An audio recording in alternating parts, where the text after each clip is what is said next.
అక్కడ వస్తలేదా ఆ మూలకు ఏమైంది నా బాబు కోంటెంట్ ఇంగ్రీడియంట్ పోయినామైంది నువ్వు ఏమైంది దానికి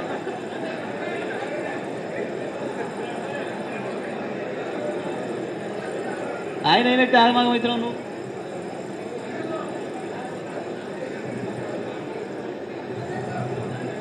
ఈ కార్యక్రమానికి ముఖ్య అతిథిగా వచ్చిన పెద్దలు బీఆర్ఎస్ రాష్ట్ర కార్యనిర్వాహక అధ్యక్షులు మాజీ మంత్రివర్యులు తెలంగాణకే కాదు భారతదేశంలో ఉండే యువతరానికి అద్భుతమైన స్ఫూర్తినిచ్చి గత 10-15 ఏళ్ళుగా ఎప్పుడు ఓట్లకే రాని వర్గాల్ని కూడా ఓట్లకు వచ్చేటట్టు చేసి రాజకీయాల పట్ల ఆసక్తి కలిగించి ప్రపంచంలోనే తెలంగాణ రాష్ట్రానికి గుర్తింపు తీసుకొచ్చిన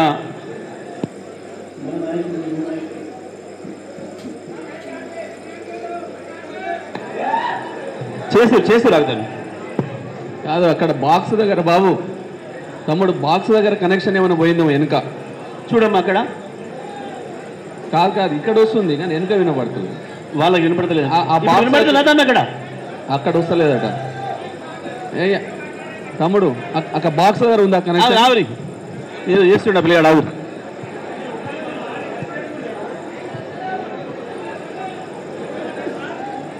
ఎప్పుడు జరగలేదురా బాబు మొదటిసారి జరుగుతుంది హాల్లో ఇన్ని మీటింగ్లు పెట్టినాం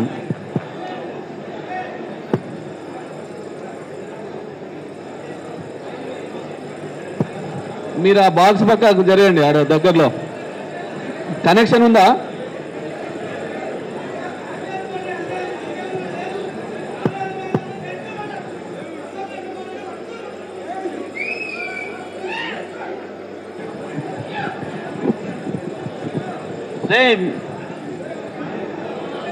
కాదు మీరు ఇంతమంది చేయబెట్టే గురి పిల్లగానే చేయనిది పాపం వస్తుందా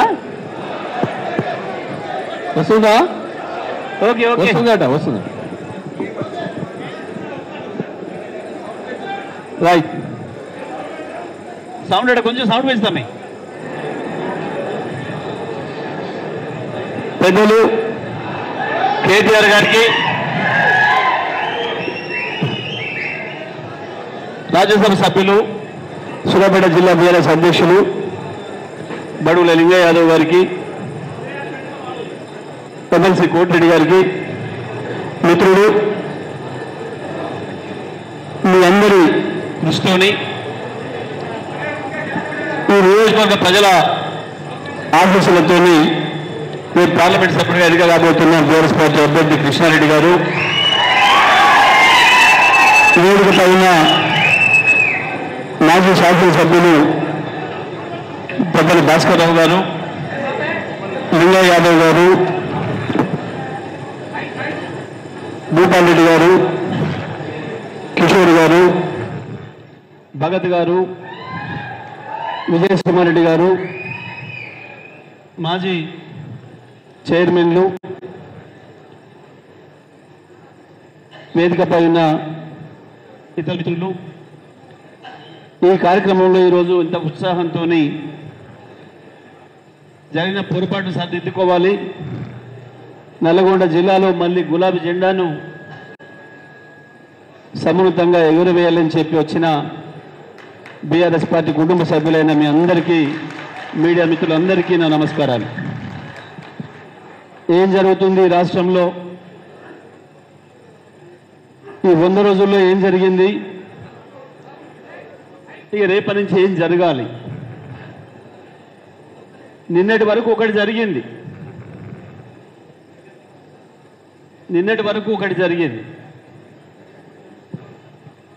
సరే వాళ్ళు 100 రోజులు అడిగినరు ఇంకో 10 రోజులు బోనస్ కూడా ఇద్దామని కేసీఆర్ గారు 110 రోజులు కూడా వదిలేశాడు సరే కొత్తోళ్ళు అనుభవం లేనోళ్ళు మనం తొందరపడ్డట్టు ఉండొద్దు సమయం ఇవ్వండి ఇద్దామని అన్నారు ఏమన్నా విజ్ఞత ప్రదర్శిస్తారేమో, నేర్చుకోవడానికి ప్రయత్నం చేస్తారేమో, గత పరిపాలనని చూసైనా కనీసం దాన్ని కొనసాగించడానికి ప్రయత్నాలు చేస్తారేమో అని చెప్పి భావించండి కేసీఆర్ గారు. వాస్తవానికి ఏ ప్రభుత్వమైనా ప్రభుత్వమే. ఒక్కరోజు ఆగుండి నేను మళ్ళొస్తా అని చెప్తే ఎవడు సమయం ఇవ్వడు. ముఖ్యమంత్రి కుర్చీలో కూర్చున్న ప్రతి క్షణం నుంచి బాధ్యత ఉంటుంది. అయినా సరే కేసీఆర్ పెద్ద మనసున్న నాయకుడు కాబట్టి ఆ హుందాతనాన్ని చూపించింది. ఇదే కాంగ్రెస్ పార్టీ మొన్నటిదాకా రాజస్థాన్లో అధికారంలో ఉంది. మొన్న అక్కడ రాజస్థాన్లో కాంగ్రెస్ ఓడిపోయింది, బీజేపీ వచ్చింది. 10 రోజులు కూడా కాకముందే ప్రభుత్వం కరెంట్ ఇస్తలేదు. అంతకుముందు వీళ్ళేదో ఇచ్చినట్టు 24 గంటలు 12 గంటలు వీళ్ళు ఇచ్చినాడే 6-7 గంటలు చక్కగా ఇయ్యలే రాజస్థాన్లో. కొత్త ప్రభుత్వం వచ్చిన 10 రోజులు కాకముందే బీజేపీ ప్రభుత్వం కరెంట్ ఇస్తలేదు అని చెప్పి సెక్రటేరియట్ మీద దాడి చేశారు కాంగ్రెస్ పార్టీ కార్యకర్తలు. మధ్యప్రదేశ్లో మొదలుపెట్టారు ఉద్యమాలు. కానీ ఇక్కడ మాత్రం 100 రోజుల టైం ఇవ్వాలి అన్నారు. 100 రోజులు ఇచ్చినాం, 110 రోజులు కూడా ఇచ్చినాం. ఏం జరిగింది 100 రోజులలో? ఒక్క రోజైనా పత్రికల్లో కావచ్చు, ఎలక్ట్రానిక్ మీడియాలో కావచ్చు, ఒక మంచి మాట ముఖ్యమంత్రి నోటి నుంచి కానీ, మంత్రుల నోటి నుంచి కానీ, ప్రజలకు అవసరమైన, ప్రజల జీవితాలకు ఉపయోగపడే ఒక మంచి మాట కానీ, ఒక ప్రకటన కానీ, ఒక పథకం కానీ, వాళ్ళు ఇచ్చిన హామీలకు సంబంధించిన చర్చ కానీ ఏమన్నా ఒక్కటి వచ్చిందా? మీరు 100 రోజులు తిరిగేస్తే 100 రోజులు విషం కక్కిండ్రు తప్ప ఇంకా కేసీఆరే ముఖ్యమంత్రి ఉన్నాడు, మేమే మంత్రులు ఉన్నామన్న పద్ధతుల్లో మమ్మల్ని అడుగుడు. వాడు ప్రభుత్వం అసెంబ్లీలో మమ్మల్ని ప్రశ్నలు అడుగుతాడు. బహుశా ప్రపంచ చరిత్రలో ఎక్కడ కూడా జరిగి ఉండదు. వాడు ప్రభుత్వంలో ఉన్నాడు, ప్రతిపక్షాన్ని ప్రశ్నలు అడుగుడు. ఇదేమైంది అదేమైంది. అయినా ఓపిక చెప్పినాం అందరం. కేటీఆర్ గారు కావచ్చు, హరీష్ రావు గారు కావచ్చు, అందరం కూడా మేము గతంలో నిర్వహించిన శాఖలది కావచ్చు, మొత్తం ప్రభుత్వాన్ని కావచ్చు, ఉమ్మడిగా బాధ్యతగా ఈ ప్రభుత్వం, కేసీఆర్ ప్రభుత్వం 10 ఏళ్లలో ఏమేమి ఇచ్చిందో, అంతకుముందు ఏముందో అంతకుముందు అన్ని కూడా గుర్తు చేసి చెప్పిన. కానీ ఈ రోజు కూడా ప్రజల గురించి ఆలోచన లేదు. మేము హామీలు ఇచ్చి వచ్చినామన్న సోయి లేదు. ఏ కేసులు పెడతాడట, అంటే కేసులు, అంటే కేసులు. ఏం కేసులు పెడతారు? మీ ముండ కేసులు ఒక్కటంటే ఒకటి. ఇప్పటివరకు ఏమన్నా దొరికిందా? ఒకటే వెతికిరు. కాళేశ్వరం అన్నారు, ఇంకోటి అన్నారు, కరెంట్లో వెతుకుతామన్నారు. మేము చెప్పినాం సాఫ్గా. ఎనకడో సామెత ఉండే, కొండంతో ఎలుకను పట్టిండోడు అని. ఇప్పుడు మీకు ఎలుక కాదు కదా, దాని తోక కాదు, దాని వెంట్రుక కూడా దొరకదు. టీఆర్ఎస్ నాయకుల మీద ఒక్క కేసు కూడా పెట్టలేరు. మీతో కాదు అని ఎవరు కూడా చెప్పినాం, ఇవాళ కూడా చెప్తున్నాం. ఉత్తరే మీడియాలో ప్రచారం నడుపుడు తప్ప ఎక్కడ కూడా ఒక చిన్న ఆధారం. ఇక నిర్ణయాలు ఇంకో లీకులు, అదేందో ఓన్ ఫోన్ వినడట. ఏముంది మీ ముండ మీ కాడ, మీది వినడానికి మా కాడ మీరే సన్నాసులాగా ఉంటుంది. మీ ఫోన్లు మేము వినడానికి మాకేం అక్కడేసేది ఏముంది అలా పనికి మాలిన ముచ్చట. ఎవడని వచ్చి చెప్పినవాడు లేడు. నాది ఇన్నరికినా, ఇది నాది బయట పెట్టినా అన్నది లేదు. ఇంటి ఎన్ని దొరుకున్నాం, మీరు నిజంగానే ఇంటి ఎన్ని దొరుకున్నాం? మీ లంగ పనులు, మీ లంగ మాటలు ఎవరెవరితో ఏం మాట్లాడింది మేమేమి వినలే, మాకు అక్కర లేదు. మేము ప్రజల మాటలు విన్నాం, ప్రజల బాధలు విన్నాం తప్ప మీ దొంగల ముచ్చట్లేని అక్కడ మాకేం లేకుండే. అది కూడా ఉత్తర 10 రోజులు నడుపుతారు గంతే. అంటే ప్రజలు వాళ్ళ వైపు చూడకుండా, ప్రజలు వాళ్ళు ఇచ్చిన హామీల్ని అడగకుండా, ప్రజలు నిలదీయకుండా ఉండడం కొరకు ఒక దొంగ డ్రామా వేసి ఇదని అదని అదని ఇదని రోజు మీడియాలో నింపి అందులో కొంతమందికి చాలా సంతోషం ఉంది. తెలంగాణ వద్దనుకున్న వాళ్ళు, తెలంగాణను రానియకుండా కుట్ర చేసిన వాళ్ళు, వీళ్ళు మీడియాలో ఉన్న మిత్రులు కూడా చాలామంది, వాళ్ళకి ఇప్పుడు కోతికి కొబ్బరి చిప్ప దొరికినట్టయింది. ఇక కేసీఆర్ మీద వీలైనంత కక్ష తీర్చుకుందాం, రాసి చెప్పి అని ఉన్నాయి లేని ఆడు మాట్లాడినవి కూడా రాసి సంతోషపడుతున్నారు. పడనేయండి, ఏం కాదు, కేసీఆర్ లక్ష చూసి వచ్చిండు. ఈ ప్రపంచంలో ఏ రాజకీయ నాయకుడు పడని తిట్లు కేసీఆర్ తెలంగాణ ఉద్యమ సందర్భంలోనే పడ్డాడు. కేసీఆర్ నేను పీగలేరు, కేసీఆర్ నేను ముట్టుకోలేరు, ఎవడైతే నేను కాదు. నిన్న మళ్ళీ మొదలైంది. ఇక ఇప్పుడు మొదలవుతుంది. మిమ్మల్ని ఆట ఆడిచ్చే పని బీఆర్ఎస్ పార్టీకి నిన్న నుంచే ప్రారంభం చేసింది. కేసీఆర్ బయటికి వెళ్ళిండు. ఇప్పుడు మొదలవుతుంది. ఇక నిజమే అనుకున్నాం, ఇంకా 2 నెలలైనా ఓపే పడుతుండే కేసీఆర్ గారు. కానీ చచ్చిపోతున్నది రైతులు ఒకవైపు. తెచ్చిన కరువు ఇది వచ్చిన కరువు కాదు, ప్రకృతి ఇచ్చిన శాపం కాదు. ఈ దొంగలు, ఈ చేతగాని లఫంగులు వీళ్ళు తెచ్చిన కరువు. ఈ కరువుతోని వీళ్ళ పరిపాలన చేతగాక ఇచ్చిన కరెంట్ ఇయ్యలేక రైతాంగాన్ని చంపుతున్నారు. చూసి బాధతోనే ఇంట్లో ఉండలేక బయటకు వచ్చాను. కర్ర పట్టుకోనైనా సరే పొలాలెంబడి తిరిగి రైతులకు ధైర్యం ఇచ్చిపోయింది. కేసీఆర్ ఉన్నాడు, కేసీఆర్ బతుకున్నంత కాలం మాకేం కాదు, తప్పకుండా మళ్ళీ మమ్మల్ని కాపాడుతాడన్న విశ్వాసాన్ని ఇచ్చే ప్రయత్నం చేసిండు. ఒక నాయకుడిగా, అధికారం ఉన్నా లేకపోయినా ఒక నాయకుడిగా ఏం పనిచేయాలో కేసీఆర్ ఎప్పుడైనా అదే పనిచేసిండో జీవితంలో. ఇప్పుడు కూడా అదే చేస్తూనే ఉంటాడు కేసీఆర్. ఎప్పుడు ప్రజలకు అండగానే ఉంటాడు. ఇప్పుడు మనం ఏం చేయాలి? కేసీఆర్ నిన్న మనకు ఒక డైరెక్షన్ ఇచ్చిపోయారు. బీఆర్ఎస్ పార్టీ కార్యకర్తలుగా కేసీఆర్ ఏ మాట అయితే చెప్పిండో దాని కింద గ్రామాలలో అమలు చేసిన బాధ్యత మన పైన. రైతాంగానికి ధైర్యం ఇచ్చిపోయింది. ఆ ధైర్యాన్ని మనం బీఆర్ఎస్ పార్టీ కార్యకర్తగా, కేసీఆర్ ఏజెంట్గా ప్రతి రైతు దగ్గరికి తీసుకుపోవాలి, ప్రజలకు పోవాలి. ఈ పనికి మళ్ళీ చెత్త ముచ్చట్లు, వాడోడో పోయిండట, వీడోడో పోయిండట, ఏముంటే మస్తు రాలిపోతాయి ఆకులు, పండుటాకులు రాలిపోతూనే ఉంటాయి. కొత్త చిగురు వస్తుంది, బ్రహ్మాండంగా పచ్చగా మళ్ళీ వస్తూనే ఉంటుంది చెట్టు. బీఆర్ఎస్ పార్టీ కూడా అంతే. ఈ చెత్త నాయకులు ఎవరిని కూడా మనం నిర్మాణం చేసిన వాళ్ళు కాదు, పోయిన వాళ్ళు. నాయకులు తయారు చేయడంలో కేసీఆర్ను మించిన వాళ్ళు లేరు. నాయకులు తయారు చేసే పార్టీ మన పార్టీ, నాయకులు తయారు చేసే పార్టీ మనది. కర్మాగారం కేసీఆర్ గింతంతో మాట ఉంటుని పట్టుకొచ్చి నాయకుని చేసిండి జిల్లాకు. అది కేసీఆర్ అంటే. ఇవాళ వేదిక మీద ఉన్న మిత్రులందరినీ, కిషోర్ కావచ్చు, భూపాల్ కావచ్చు, కోటిరెడ్డి కావచ్చు, మల్లయ్య గారు కావచ్చు, రేపు కృష్ణారెడ్డి గారు కావచ్చు, భగత్ కావచ్చు, కేటీఆర్ గారు కావచ్చు, తప్పకుండా కొడుకైనా నిర్మాణమే తప్పకుండా అందరినీ కూడా. మాలాంటి వాళ్ళు అందుకనే ఎవరు ఓలే, అనిల్ తిరిగి వచ్చిన వాళ్ళే మళ్ళీ ఆగమైపోయారు తప్ప మనవాడు ఎవ్వడు పోలే. కార్యకర్తలు వాడో వీడో పోయిండని భయపడే అవసరమే లేదు. ఇంకా గట్టిగా పనిచేయాలి. నాయకుల్ని మనం తయారు చేస్తాం, ప్రజలను తయారు చేస్తాం. రేపు ఏముంది, మీరు కష్టపడితే కృష్ణారెడ్డిని ఎంపించేస్తే అయిపోయి నాయకుడు తయారైపోయి నల్గొండ జిల్లాలో కొత్త నాయకుడు. గది కేసీఆర్ అంటే గది. కేసీఆర్కు బాగా తెలుసు.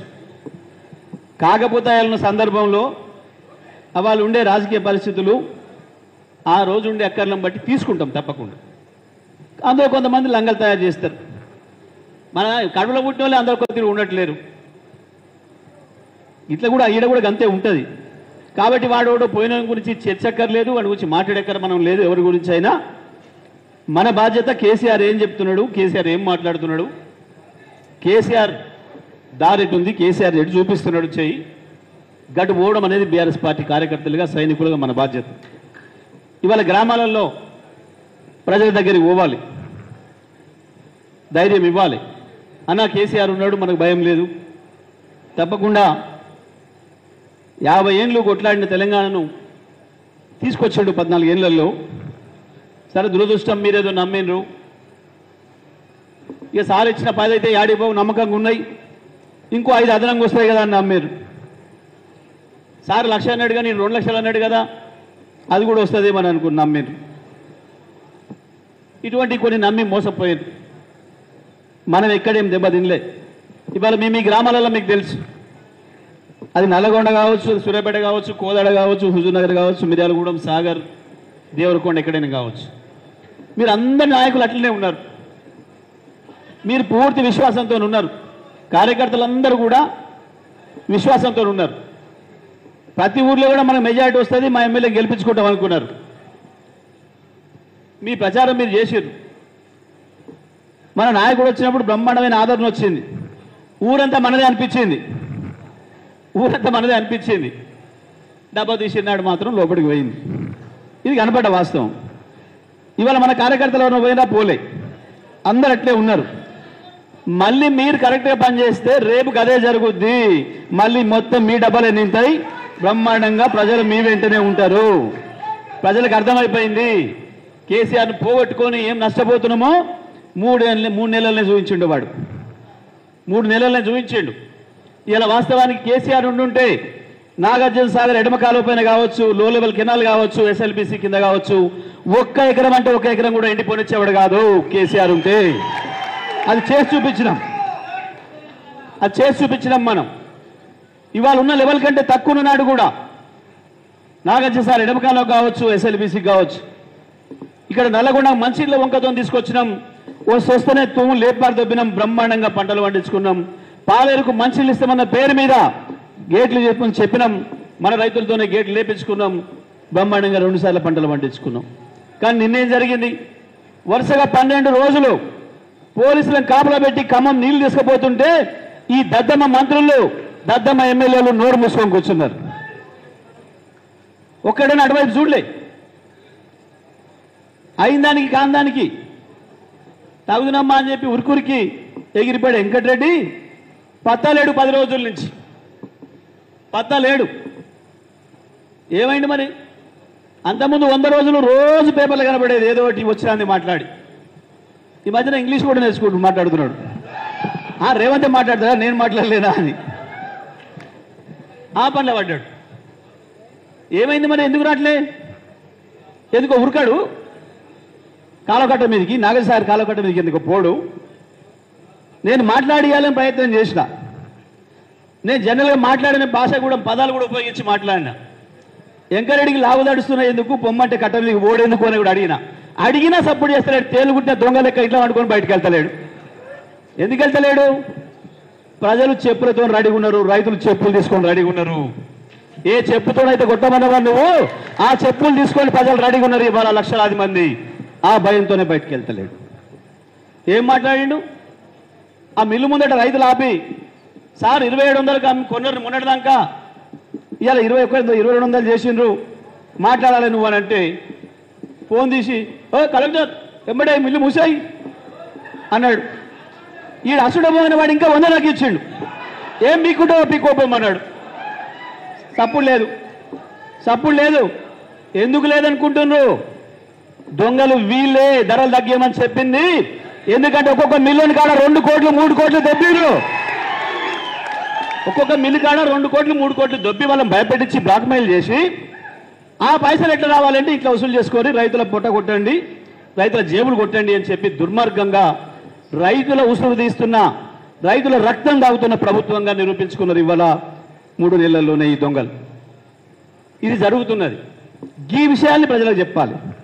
ఈ విషయాన్ని రైతులకు అర్థం చేయించాలి మనం. ఇది మన బాధ్యత. ఇవాళ మనం మీటింగ్ పెట్టుకున్న ఉద్దేశం అది.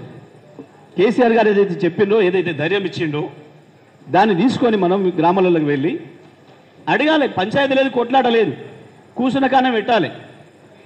పక్కింటిని అడిగితేమే, అన్న ఉరుకురికి ఓటేస్తేవి, వచ్చిందా రైతు బంధు, అయిందా రుణమాఫీ 2 లక్షలు, ఇస్తున్నాడా బోనస్, గవి చాలు అడిగితే. అక్క వచ్చిందా 2500, 2500 ఇస్తాడు ఆడపిల్లకు. ప్రతి ఆడ మనిషికి 2500 వస్తున్నాయి. అక్క నాకు వచ్చినాయి, నీకు వచ్చినాయి అంటే బా ఏమైంది? వాడు అన్ని నిజాలే చెప్పినాడు. చెప్పొచ్చినాడు. చెప్పాలి, మీరు తప్పకుండా చెప్పి తీరాలి, అడగాలి.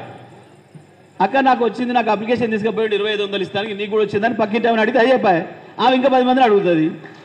పంచాయతీ వస్తూనే ఉంటుంది, పుడుతుంది, గానే పుడుతుంది, మరి ఆడ పుడుతుంది, గట్టనే చేయాలి. ఏం జరిగింది? వ్యవసాయ కూలీలకు నెలకు సంవత్సరానికి 12,000 ఇస్తా అన్నాడు.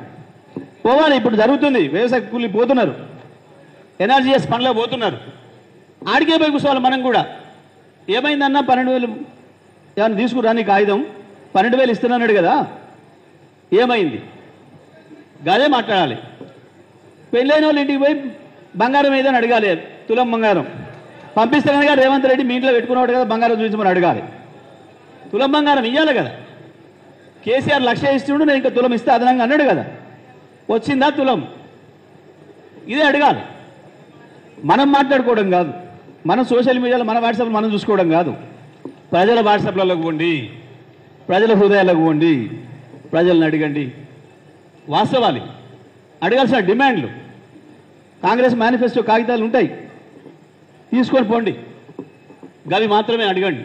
చాలు. పంచాయతీ లేదు, వాడు జెండా పట్టుకొని ఉరికేతో పంచాయతీ కొట్లాడక్కర్ లేదు. మనదంతా ప్రజల వైపు, మనదంతా ప్రజల గురించి. కేసీఆర్ చెప్పిన ప్రతి మాటను ప్రజలకు తీసుకుపోవడమే మనం చేయాల్సిన పని. తప్పకుండా ప్రజలు మీ వెంటనే వస్తారు. తప్పకుండా కేసీఆర్ అవసరం ఏందో ప్రజలకు తొందరగా తేలిపోయింది. ప్రపంచంలో ఇంత తొందరగా ఫెయిల్ అయిన ప్రభుత్వం ఎక్కడ కూడా లేదు. మొదటిసారి ఇదే ప్రభుత్వం ఓ దుర్మార్గ ప్రభుత్వం తెచ్చుకున్నారు. రైతాంగం కూడా మాట్లాడుతున్నారు చాలా విషయాలు. ఎక్కడికి పోయినా సరే, నిన్న సార్ కనిపించినప్పుడు కూడా వాళ్ళ బాధను చెప్పుకున్నారు. అన్ని కూడా విషయాలు అర్థమవుతూ ఉన్నాయి. కాబట్టి దయచేసి మీరందరూ కూడా ఎక్కడ ఉన్నా సరే ఈ విషయాలు మాట్లాడండి. ఎండలో ఉన్నాయి, తప్పకుండా ప్రచారం ఏ పదవులో చేసుకోవాలో ఆ పదవులు చేసుకుందాం. నామినేషన్ అయినాకనే చూద్దామనే ఆలోచన లేదు. మీరు ఈ క్షణం నుంచే మీ గ్రామాలలో తప్పకుండా ఈ కార్యక్రమాన్ని మొదలుపెట్టి బీఆర్ఎస్ ఆవశ్యకతను, కేసీఆర్ గారి నాయకత్వాన్ని నిలబెట్టుకోవాల్సిన అవసరం ప్రజలకు చెప్పాలని చెప్పి మిమ్మల్ని కూడా కోరుతూ సెలవు. జై తెలంగాణ, జై కేసీఆర్, కేసీఆర్ గారి నాయకత్వం.